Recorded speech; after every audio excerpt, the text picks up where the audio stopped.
bem-vindos ao IBDA Podcast. Hoje nós temos uma honra que me é difícil descrever. Recebemos o ministro Antônio Augusto Júnior Anastasia. Professora Anastasia, seja muito bem-vindo.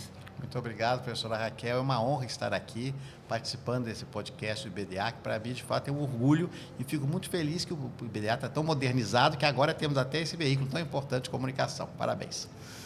O senhor, na sua carreira, que alia cargos da chefia do Executivo ao Senado Federal com participações memoráveis até ao Tribunal de Contas da União, tem uma visão muito privilegiada do ciclo das contratações públicas.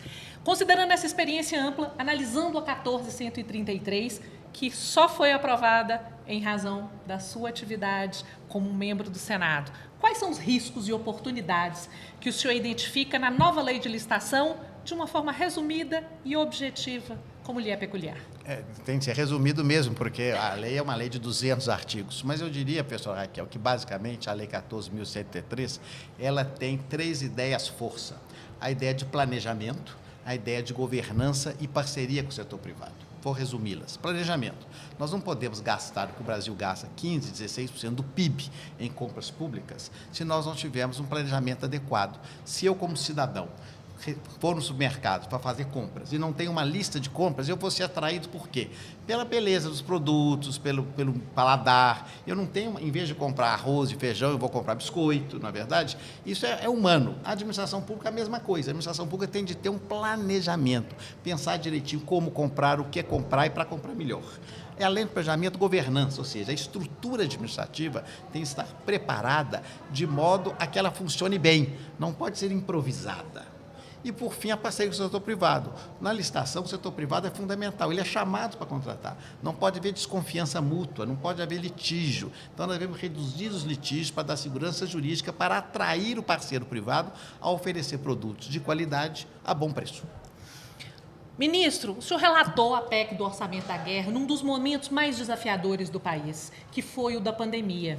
Situação em que, a meu ver, o Congresso Nacional, inclusive, retomou a função que lhe cabe, que é estabelecer as regras que se aplicam para as relações sociais, quaisquer que sejam os momentos, de tranquilidade, normalidade ou não. Fazer isso, combinando celeridade e rigor técnico num mundo de absoluta incerteza, não foi fácil. Quais foram as lições institucionais que o senhor tirou, especialmente em relação à resiliência normativa e à governança em tempos de crise? É também uma questão interessante, porque, em primeiro lugar, a sobrevinda infeliz da pandemia, que ninguém queria, evidentemente, tão triste memória, e a gente sempre faz aqui a referência àqueles que, infelizmente, se foram em razão da pandemia, ela acabou motivando que o direito administrativo se recriasse, porque todos aqueles temas que nós estudávamos em tese aconteceram durante a pandemia. Situação de absoluta imprevisibilidade, circunstâncias extraordinárias que exigiam medidas extraordinárias, como aconteceu na PEC da emenda do orçamento de guerra, da qual eu fui relator no Senado. Ali nós tivemos de reinventar, de fato, a estrutura orçamentária, que o governo não podia poupar recursos. Nós tínhamos uma situação tão grave na área da saúde pública e da sobrevivência das pessoas em razão do lockdown, que era necessária, as quarentenas, que o poder público teve de receber instrumentos novos para repassar recursos às pessoas e às empresas. Então, houve, de fato, ali um momento, vamos dizer assim, quase revolucionário da legislação brasileira, e que, é claro, reflete até hoje. Então, eu acho que foi um momento de, como você bem disse, um momento de afirmação do poder legislativo, de determinação, de fato, da relevância da sociedade, da importância do ser humano e, sobretudo, de que foram criados meios necessários para passar aquele momento bem, o que aconteceu, claro, infelizmente, com tantas centenas de milhares de mortes, mas, sob o ponto de vista do funcionamento da administração, o SUS funcionou bem, recebeu os recursos, as pessoas que estavam sem emprego receberam recursos, ninguém teve ausência de acesso a alimentos, por exemplo, que podia haver. Então, isso tudo foi objeto do trabalho do Congresso Nacional. Por isso que eu sempre falo que o brasileiro acostuma xingar muito o Congresso Nacional. Eu acho que é injusto, não só porque fui congressista e fui testemunho desse trabalho, mas eu vi o empenho que o Congresso Nacional tem em tantos temas, e no momento da pandemia foi um desses momentos. O direito administrativo brasileiro, a meu ver, teve uma marca de um movimento pendular que nós, como os discípulos de Paulo Neves, estudamos há décadas, que foi a LINDB, uma lei de sua autoria. Essa lei é chamada Lei da Segurança Jurídica. O trabalho que o senhor desempenha no TCU hoje tem relação direta com marcos resultantes da Lei Federal 13.655. Quais são os impactos da LINDB nos órgãos de controle e no cotidiano da sua atividade no TCU hoje em dia? Essa pergunta me agrada muito. Primeiro, me permite dar um passo atrás, porque quando a LINDB foi apresentada, eu apresentei, então logo eu me elegi senador, tomei posse em 2015, foi meu primeiro projeto de lei. Ele foi inspirado em professores, nossos professores, Casaí Santfeld, o professor Floriano e outros tantos, e nós aperfeiçoamos, o professor Flávio Undes me ajudou muito, trabalhava comigo no Senado naquela oportunidade, e nós avançamos. E durante 3 anos essa lei tramitou. Nessa tramitação, professor Raquel, nós fizemos audiências públicas, chamamos professores, publicamos até um opúsculo, analisando artigo por artigo, ou seja, foi uma lei muito debatida. No momento que ela foi aprovada no Senado e foi à Câmara foi aprovada, naquele momento que o Brasil vivia, houve muita reação do Ministério Público e do próprio Tribunal de Contas da União, que falaram que aquela lei não era correta, era uma lei que iria favorecer os agentes públicos inidôneos, aqueles que cometiam fraudes. Eu disse exatamente o oposto.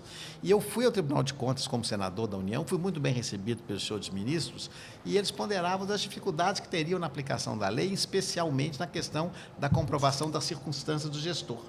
E eu expliquei a eles que, na minha visão, a circunstância do gestor vai ser comprovada pelo próprio gestor e o tribunal vai sopesar se a justificativa é meritória ou não.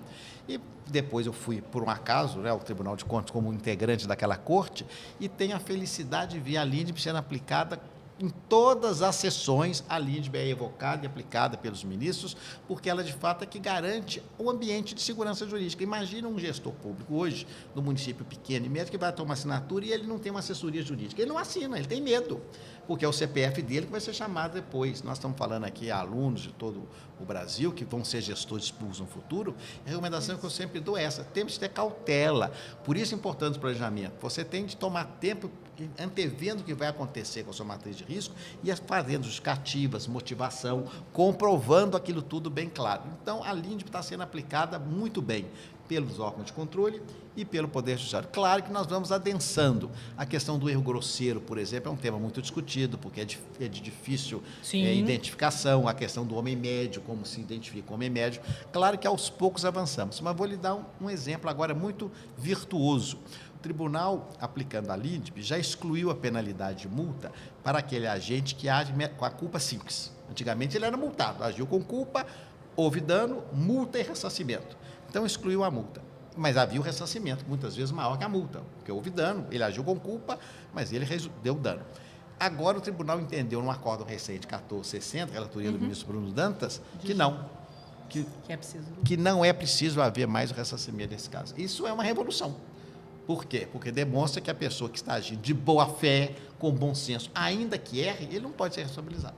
Fica muito claro que a transição feita de estar à frente do Executivo, passando pela elaboração das normas e chegando à função de controle, leva a uma experiência multidimensional com uma capacidade de avaliar a realidade sob focos diversos, eu diria, com uma expressão talvez um pouco coloquial, o lugar de fala, ele acaba sendo resultado de diferentes visões.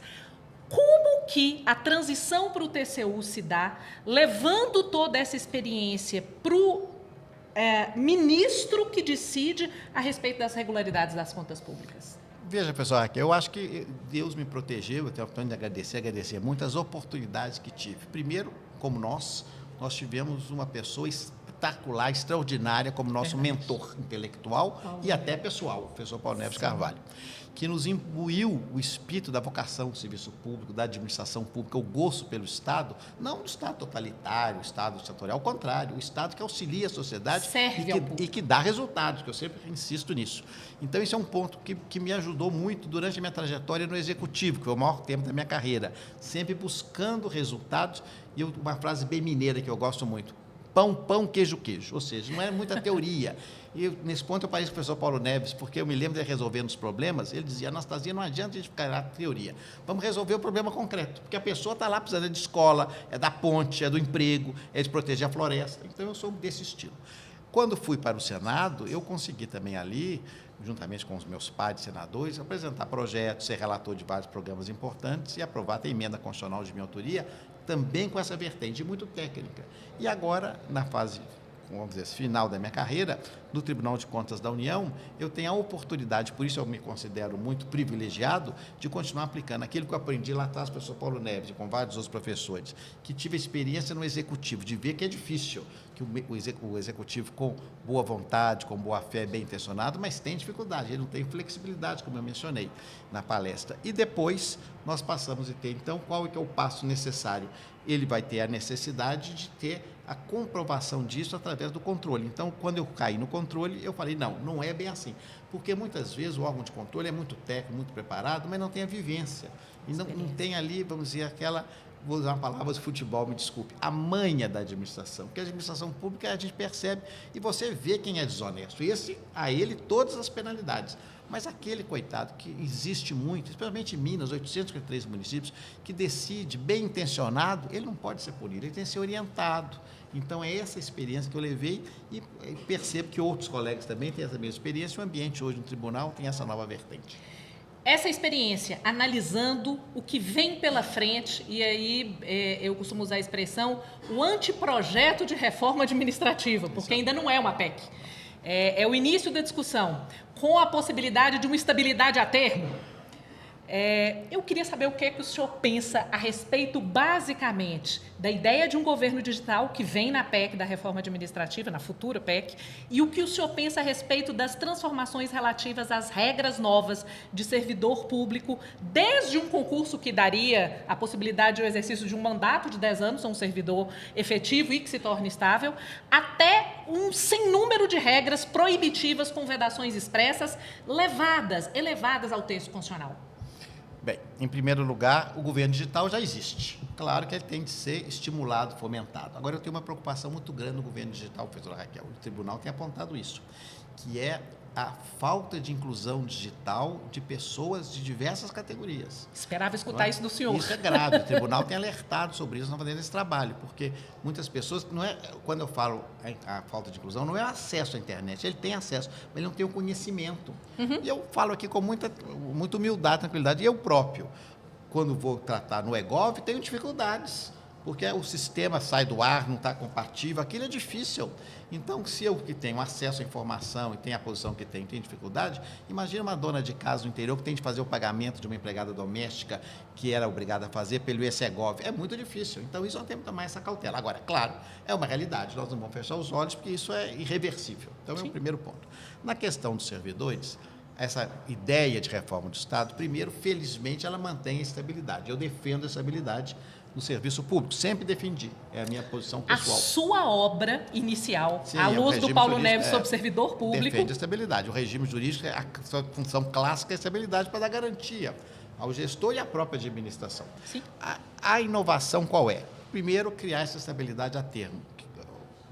É uma função estatutária, é um concurso, menos mal do que a instabilidade. Mas eu não tenho muita simpatia pela ideia, falando aqui também em tese, com o professor, até porque como ministro não participo disso. Sim. Mas é porque o que vai acontecer na prática? Você vai fazer um concurso, vai ficar 10 anos. Depois vai ter que fazer o concurso, vai para outra atividade. Aí você já lá na frente já está com outra idade, a realidade é outra. Então a gente não sabe se isso vai dar uma certa garantia, porque é tempo também de pensar no futuro do servidor. Ele não pode ficar com medo do seu futuro.